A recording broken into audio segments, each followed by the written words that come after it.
Hi, this is Sharon Lim. I blog at sharonitwithyou.blogspot.com. I am an independent Stampin' Up! Demonstrator, and today I wanted to show you this really cute card. It's a bookmark card, and the bookmark comes off, and you can actually put this on a page of a book using the Rhino Ready.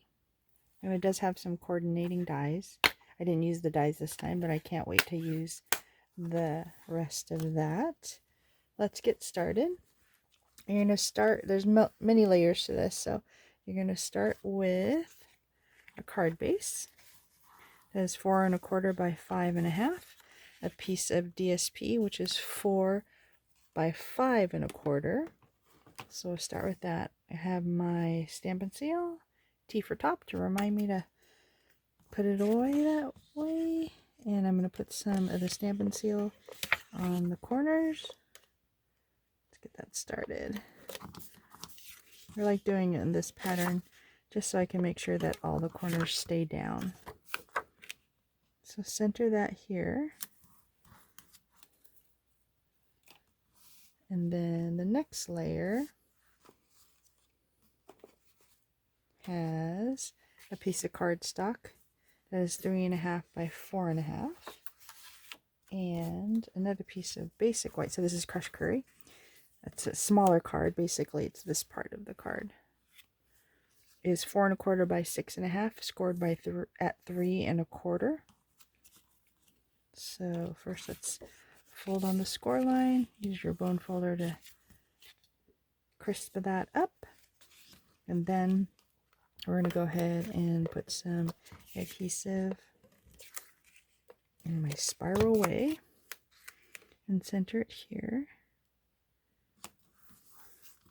Then flip that over and do the same. That's what I meant by the different layers. And that's the base, that's the basis of the card right there. And now we're going to make the lovely bookmark. And to start the bookmark, you want a piece of DSP that measures 5 by 5, and you score it at 2 1/2 by 2 1/2. So basically, if you don't want to score it, you could just fold it in half, both ways, both directions. So horizontally and vertically.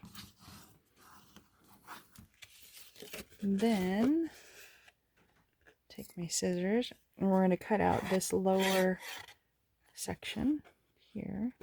So just one square. It doesn't matter which one because of the patterns, unless you really have something directional. I'll have to think about that one. And you can use this square for another craft.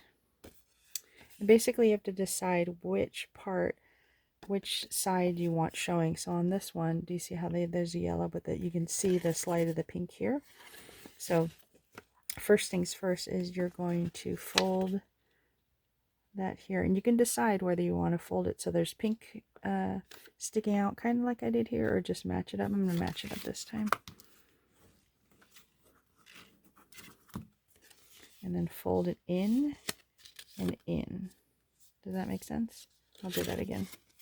So decide what you want showing and fold it up, and then fold these two in, and that's your bookmark right there. So first things first, I'm going to go ahead and adhere this part down,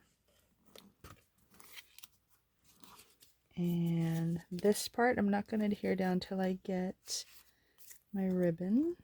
So I have 4 inches of the ribbon here. I'm going to fold it in half like that and put some adhesive here to hold the DSP and hold the ribbon. And because it's going to go this way, this is considered the top. So I'm going to put it like that and like that. Test it out.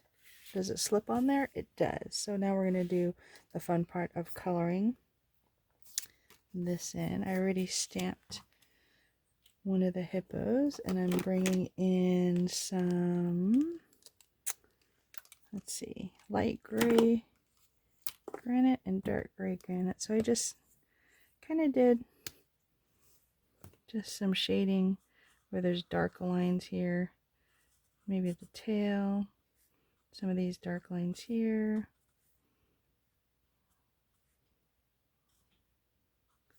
And then the rest I'm going to do with the light gray just to create some shading.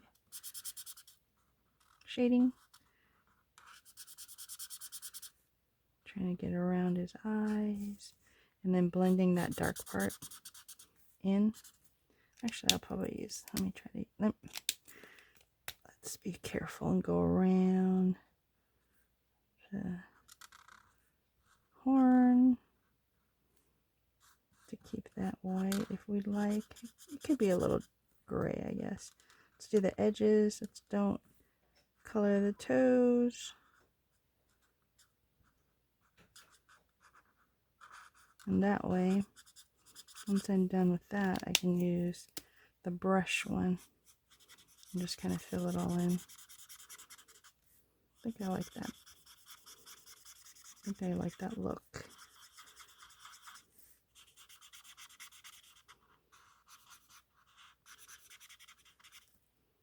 I'll do a little, see what this looks like.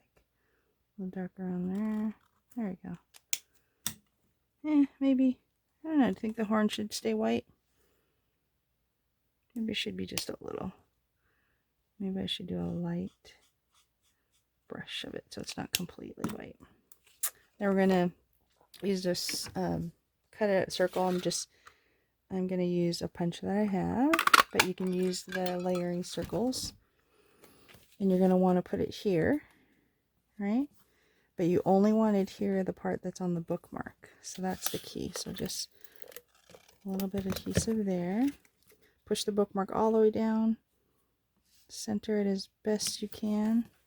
Then I also punched out some granny apple green with the scallop circles of the layering circles.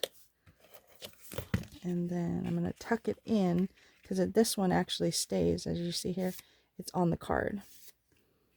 So I'm going to pull my bookmark off and try to position it as best I can so it looks like it's centered on the circle. And then push down, and there you go. Look at that. And I do have, as I was cutting all my pieces for the card, ended up having a couple pieces of DSP that are 1/2 inch by 3 1/4. So I thought it would look cute if we just put it one strip on the front and then one strip on the inside.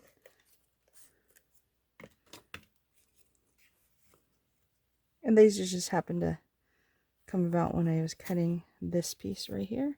So I thought it'd be a good accent. You can choose whichever saying you like. I'm going to leave it blank for now until I decide who is going to be sent this, the T for top here. So I hope you enjoyed this video with the Rhino Ready bundle, stamp set, and matching dies. Thanks for letting me share this with you. Please like, comment, share, or even subscribe to my channel if you like seeing these video tutorials. Have a great day.